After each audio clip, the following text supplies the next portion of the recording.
green space in the cities that we live in. Also, what happens if you need a vehicle that is bigger than Model Y?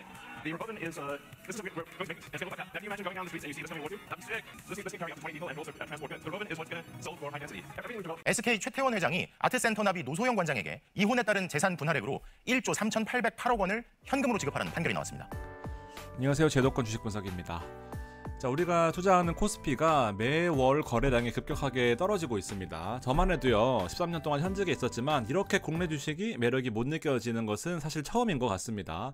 자, 투자를 딱 5년만 할 수 있다라고 했을 때는 저는 감히 국내 주식도 어떤 방향성은 있겠지만 미국 주식을 투자해야 된다라고 생각을 하는데, 자, 저만 해도 떠나고 있거든요. 여러분들이 자식한테 혹은 뭐 현재 스스로 어떤 기업에 투자해야 될지를 제가 두 개의 그 영상으로 보여드렸습니다.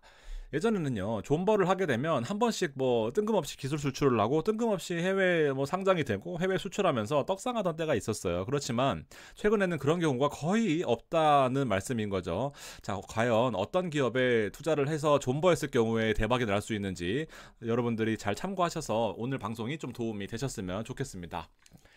제가 최근에 속스를 투자하고 있습니다. 이거는 미국 반도체 산업의 3배 레버리지 투자입니다. 레버리지 위험하잖아 하시는 분들 때문에 제가 최근에 입에 혓바늘까지 나면서 그 시뮬레이션을 통해서 여러분들한테 어떤 방식으로 투자를 해야 되는지에 대해 설명을 드렸거든요.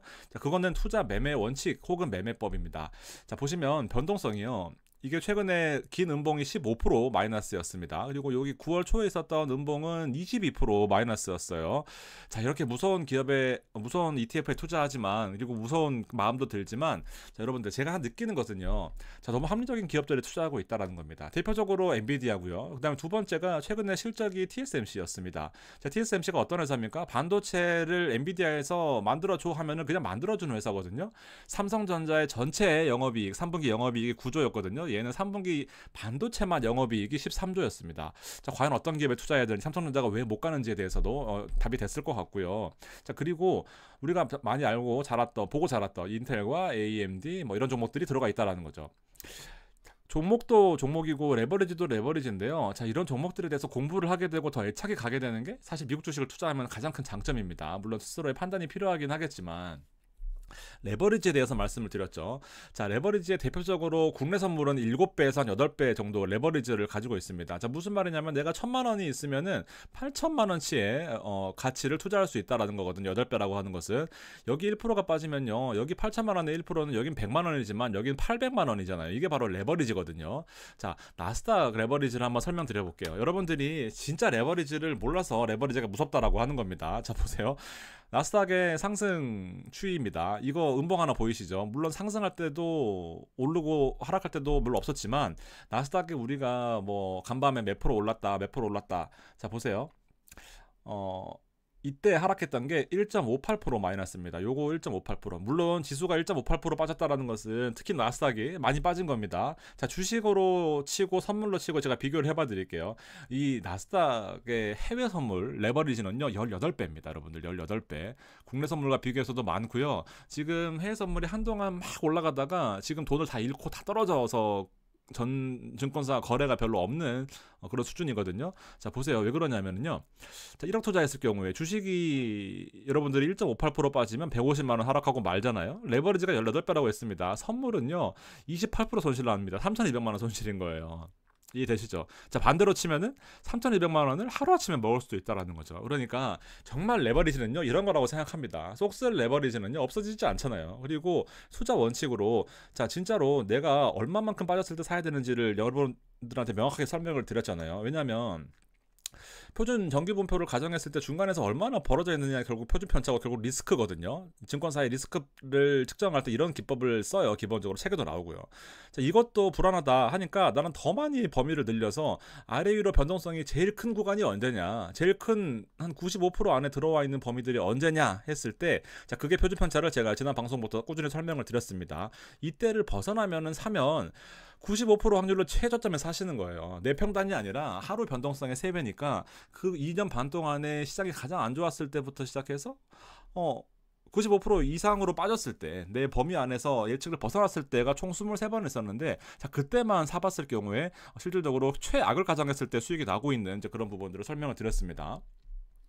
자, 그러면서도 진짜 레버리지는 이런 거다라는 거죠. 진짜 레버리지. 여러분들이 정말 제 인생까지 걱정해 주시는 걱정해 주시는 그 레버리지는 이런 겁니다. 자, 조금 이제 말이 샜네요. 국내 시장의 한계를 제가 말씀드려보겠습니다. 삼성전자거든요. 여러분들은 이제 두 가지의 포인트를 얻으실 수 있습니다. 감히 제가 이 16년 전에 투자하신 분이 아니고서는 감히 전 국민 손실입니다. 물론 잠깐의 기회가 있었거든요. 이 잠깐의 기회 없었으면 요 나락으로 갑니다. 어떻게 하냐면 이렇게 가는 거고 여기에 못 잡았으면 그냥 다 전 국민 손실입니다. 물론 16년 전부터 오래전부터 들어오고 계셨던 분들은 손이 플러스일 수 있겠지만, 자 보세요. 국내 시장은요. 지금 제가 현직에 있잖아요.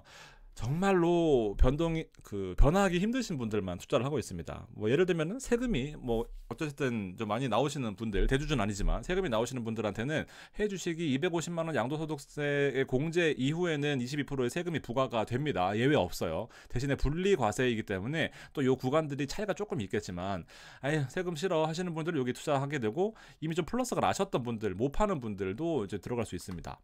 자, 근데 자 보세요. 요렇게 힘든 시장을 우리는 겪고 있단 말이죠. 1년 내내 힘든 시장이에요. 나스닥 투자했으면요 30%씩 났고요. S&P 투자에서도 30%씩 났습니다. 자, 근데 보시면은 다 마이너스잖아요. 개떡 같은 이제 국내 시장을 욕할 게 아니라, 자 여러분들 보세요. 이게 훈련이었습니다. 훈련. 여러분들은 국내 시장에서 해외 시장으로 넘어오면 잘하실 거예요. 왜 그런지 아세요? 훈련이었습니다. 개인들 장이 이렇게 빠지는 구간에서도 한 달 이렇게 무너졌거든요. 자 보세요. 매수 두 번 매도했네요. 매수입니다. 외국인 매도. 훈련이 되어 계신 거예요. 나는 빠져도 안 팔 수 있다. 빠져도 안 팔 수 있다. 더 시계열을 늘려볼까요? 매수. 한 달 반밖에 안 된 거거든요. 매수입니다. 여러분들은 자 개떡 같은 시장에 들어가 있었던 게 아니라 결국 훈련을 하신 겁니다. 훈련. 왜 훈련이 되어 있냐면요. 사실 보세요. 미국 주식은요. 이렇게 사이클 섹터별로 순환매하는 특징이 있습니다. 이건 제가 미국 주식으로 투자를 해보자라는 그 책에 써놓은 건데, 자, 매그니피센트가 올해 초를 강타했었죠. 엔비디아, 테슬라, 그다음에 애플, 아마존, 마이크로소프트, 메타 어떤 거를 골라야 됩니까? 라는 질문을 많이 하고, 어떤 종목을 사서 버텨야 됩니까? 어떤 종목을 사야 됩니까? 근데 시계열을 1년, 2년, 3년, 5년으로 놓고 보면요. 자 보세요. 연도별로 1등하는 종목들, 2등하는 종목들의 이 순환이 뭐 일관적이라 보이십니까? 각자 자기 나름대로 기술 개발을 꾸준히 하다가 기술 개발이 올라오고 새로운 상품을 개발하고 새로운 어떤 환경이 변화하고 AI가 발전함에 있어서 그 본인들끼리 순환매를 하면서 같이 성장하고 있다는 거죠. 동반 성장을 하고 있는 미국 주식의 대표적인 빅테크 기업들입니다. 시가총액 상위의 종목들이 전체적으로 시장을 이끌긴 하지만 7개만 나타냈지만 그 이상의 종목들도 사실 좋은 모습을 보여주고 있는 겁니다. 왜냐하면 산업에 뭐 아무리 잘 나간다고 해도 지 혼자 갈 수는 없잖아요. 그래서 같이 유기적으로 엮여다 보니까 미국 주식은 어떤 종목을 가지고 있어도 좀 웬만한 선방 이상을 한다라는 거죠. 자, 여기서 근본적인 문제를 좀 보여드릴게요. 앞서 보여드렸지만, 자, 대기업은요, 국내 대기업은 오너리스크가 늘 존재를 합니다. 전문 경영인을 쓰는 회사들이 많지 않기 때문에, 자, 우리는 늘 이런 것들을 알아야 되죠. 가족 경영, 대기업의 창업주와 창업주 가족 사돈의 팔촌까지 전부 알게 됩니다. SK 보셨지만, 이제 뭐 회장님의 이제 이혼 소송 때문에 지배주주 지분 싸움을 눈치를 봐야 되고요. 물론 대기업들이야 뭐 똑똑한 사람들이 많아서 회사가 뭐 망하거나 하진 않겠지만, 과연 혁신이 나올 것인가? 과연 어떤 대기업 으로서 전 국민의 존경받는 그런 회사가 나올 리가 좀 저는 만무해 보입니다. 매달 나오시는 그 따님도 참 알고 싶지가 않고요. 근데 그리고 대기업을 싫어서 중소기업을 간다? 당장 먹고 살기 바쁩니다. 여러분들 뭐 회사 탐방 가보셨는지 모르겠지만 중소기업을 탐방해서 우량기업 발굴하고 싶잖아요. 가보면요, 일단 점심 식사 하시는 것만 봐도 이거 혁신은 쉽지 않겠구나라는 생각이 듭니다. 무한 생존 경쟁이에요. 거기는요 그냥 생존의 현장입니다. 중소기업이 어떤 그 창고에서 대박이 났던 아마존 같은 그런 회사가 나올 수가 없어요. 뭐 월세가 없어가지고 창고에서 시작했는데 그 창고에서 아마존을 키울 수 있는 그런 여력이 우리나라에서는 잘 없을 것 같습니다. 시장 리스크와 정책 리스크도 있죠. 환율, 국계 리스크, 부동산 중심의 시장도 사실 국내 시장에서는 근본적인 문제가 있다는 겁니다. 안 좋은 얘기만 하고 있지만 뒤에 어떤 투자를 해야 되는지 말씀드릴 겁니다. 미국은요, 보세요. 애플 팀쿡 지금 CEO죠. 막 가족 관계 아시는 분 혹시 계신가요? 물론 관심 많으신 분들이 있겠지만 테슬라 일론 머스크 맨날 방송에 나오잖아요. 근데 가족 관계 아시는 분 계신가요? 대기업은요, 이렇게 투자해야 된다고 생각합니다. 앞서 보셨던 것처럼 우리가 꿈꾸는 어떤 그런 비전을 만들어 주는 거죠. 국가가 돈 들여서 못하는 이제 그런 것들을 해줘야 된다 생각하고, 도전하는 기업들은 존버했을 때 올라간다라고 생각합니다. 테슬라 지금 갖고 계신 분 진짜 많잖아요.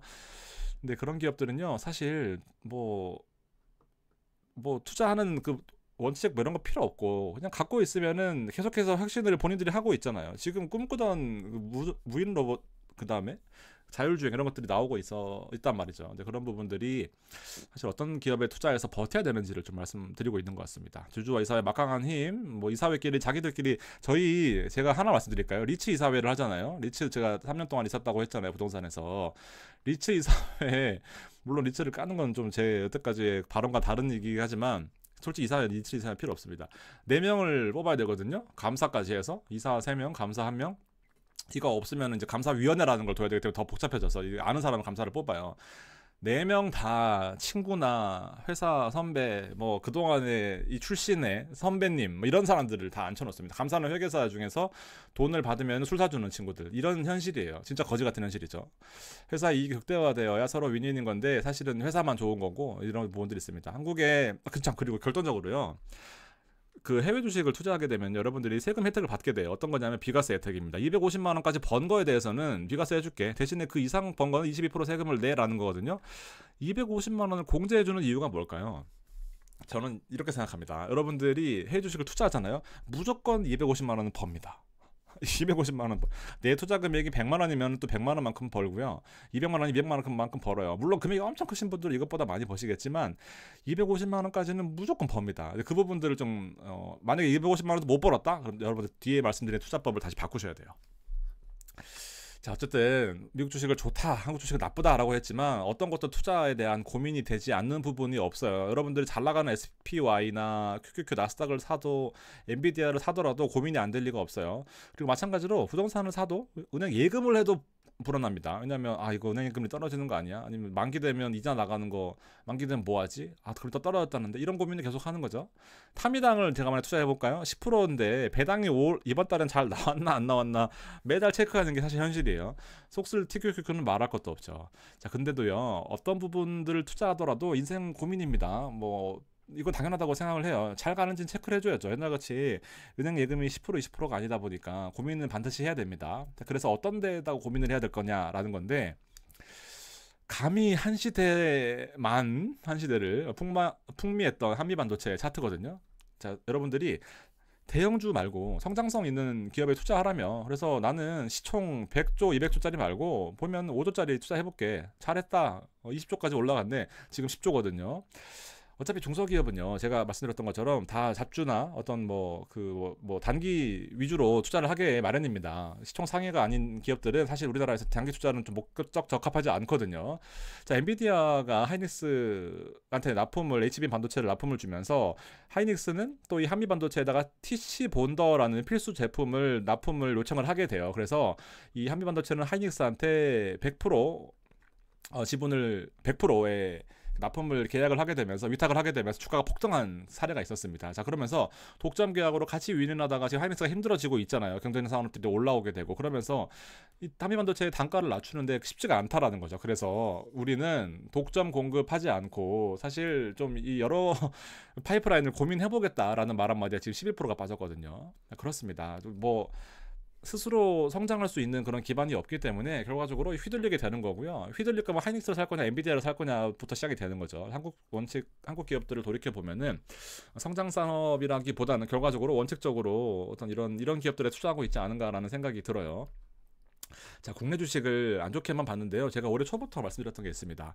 사실은 지금 K밸류업이라는 종목이 ETF나 지수 인덱스들이 되게 좋은 기회였거든요. 코스피에서 가장 좋은 기회를 제가 뽑으라면 세금 이런 것도 아닙니다. 사실 밸류업이었어요. 밸류업이 뭐냐면은 이제 실제로 우리 슈드나 아니면 그 RSP 아니면 이런 종목들처럼 배당을 많이 주는 종목들 국내 주식에도 있잖아요. 그런 종목들을 위주로 한번 투자를 해보자라는 거였습니다.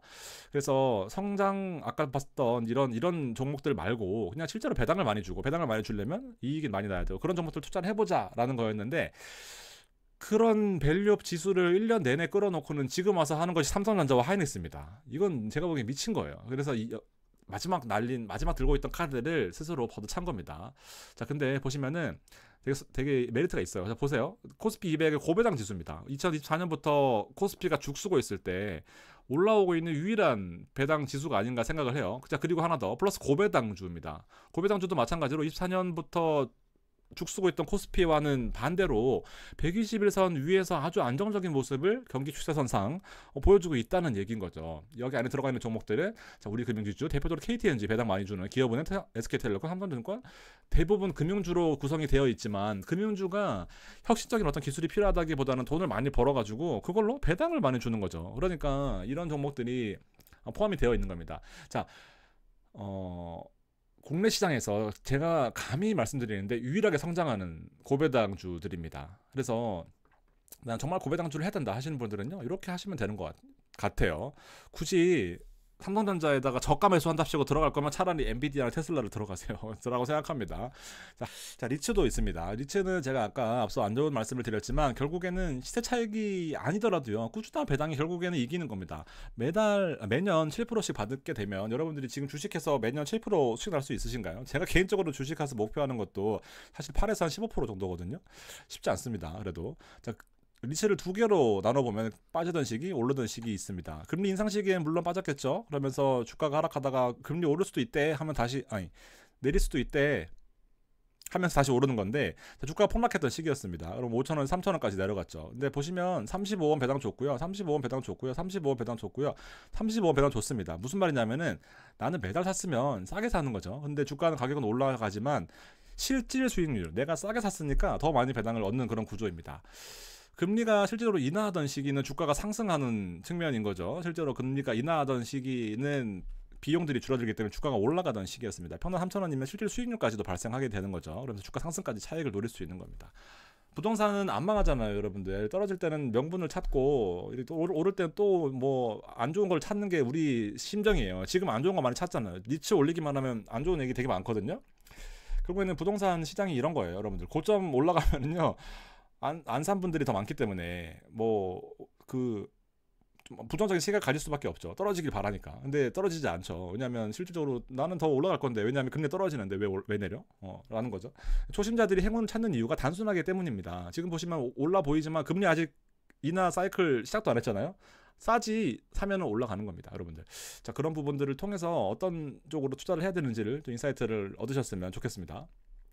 얘기가 좀 길어질 것 같은데 미국 주식에 투자하는 방법들 중에 또 이런 것들이 또 있는 거죠. 자, 보시면은 자, 현실적인 방법입니다. 자, 미국의 빅테크에 개별적으로 투자하는 방법을 제가 설명을 드렸고요. 한국 주식 하지 마세요. 제가 저는 일단 그래도 여러 가지 듣는 정보도 많고 사실 뭐 좀 정보가 좀 많기는 해요. 그리고 제가 13년 동안 현직에 있다 보니까 주식을 지금 같은 텐션으로 10년 해보세요, 여러분들. 한 분야의 경제가 오르긴 합니다. 물론 지금은 시장이 너무 힘들어서 힘들지만 지금은 감히 미국 주식이 맞는 것 같아요. 그리고 정말 나는 잘 모르겠다, 개별 종목들은. 그러면 SPY 같은 S&P 500에 투자하시면 돼요. 그리고 뭐 수수료가 비싸요 하면은 SPLG라는 것도 있거든요. QQQ랑 맥스는 이제 약간 요 매그니피센트를 7개 투자해주는 ETF입니다. RSP는 배당을 많이 주는 종목들. 그리고 S&P를 많이 잘 나가는 종목들 말고 정말 500개를 분산 투자해 놓은 거 RSP 제가 많이 말씀드리고 있죠. 슈드는 배당이 3%, 3.5%인데 배당이 매년 늘어나면서 주가도 올라가는 이런 ETF 좀 한번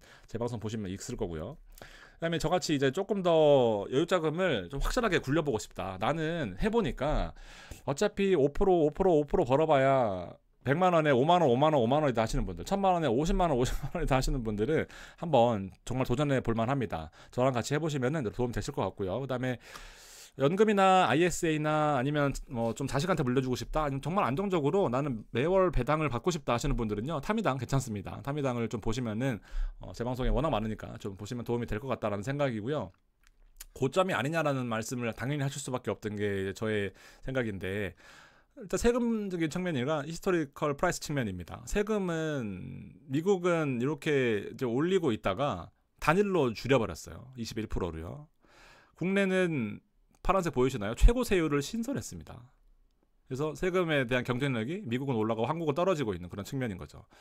실질적으로 이제 뭐 답이 되시나요? 그리고 미국 주식 고점 아니냐고요? 하면 150년 전에도 고점이었고요. 100년 전에도 고점이었고요. 50년 전 다 계속 고점이었습니다. 지금도 현실적으로 느끼시는 게 물론 이제 고점 계속 갱신합니다. 계속 고점이었습니다. 해도 못 들어가는 게 사람 심리인데요. 어제도 고점 갱신했습니다. 24년 들어서 40번이나 고점을 갱신했어요. 내가 들어가는 게 재수없게 고점일 수 있겠지만 떨어지더라도 싸게 사면 되잖아요. 또 올라갑니다. 못 사서 싼 한국 주식 들어가는 거는 안 돼요. 여러분들 그렇게 보시면 됩니다. 제가 이렇게 당당하게 말씀드리고 있는 것도 제가 하고 싶은 종목들, 제가 사야 되는 종목들, 그리고 제 실제로 가족들이나 이런 분들한테 친구들한테 추천해준 종목들을 말씀드리고 있는 거예요. 굳이 내가 하고 싶지 않은데 저 이런 텐션 못 가집니다. 저는 정말 냉정한 사람이라서 내가 하고 싶지 않은데 어떻게 추천을 해? 이런 생각이에요. 그래서 저는 뭐 그런 세미나가 오면 듣지도 않고요. 뭐 제 스스로 원칙이 안 오면은 말씀도 못 드리는 사람입니다. 6년간의 어떤 이런 신뢰를 바탕으로 여러분들 투자를 했다라고 생각이 들고, 그리고 제도권 출신과 이제 비제도권 출신을 물론 제야의 고수들이 1000배, 10,000배 많아요. 근데 가장 큰 차이는요, 그 신뢰, 그 뭐라 그래야 되지? 그냥 없는 소리를 하진 않아요. 제도권 출신들은요. 그게 뭔가 민망한 게 있습니다. 그래서 여러분들이 합리적으로 판단할 수 있는 객관적 근거를 드리고 있으니까 그 부분들을 잘 참고하시면 될 것 같아요. 상품이 완벽한 게 없잖아요, 여러분들. 본인한테 맞는 게 다 있다라고 생각하고, 가장 큰 이제 구분점은 결국 시드거든요. 시드가 좀 부족하면요, 과감하게 투자해 시드를 더 크게 만들어야 돼요. 말씀드렸다시피 1000만 원에 5%면 50만 원입니다. 근데 10억에 5%면은 5천만 원이에요. 그때부터는 달라지게 되는 거죠. 근데 10억은 사실 불가능한 달성 수준이 아니거든요. 제가 보기에 100억은 저는 안 될 것 같아요. 근데 1억은 뭐 10억까지는 노력하면 될 수 있을 것 같습니다. 그 부분들을 참고하셔가지고 저랑 같이 만들어 보시죠. 멤버십도 소개를 좀 드리고 있습니다. 속술과 TQQQ에 최근에 관심을 많이 가져주시고 계셔서 저도 뭐 밤잠을 설쳐가면서 노력하고 있으니까 여러분들도 많이 관심 가져주시고 많은 성원과 그리고 애정 부탁드리겠습니다. 감사합니다.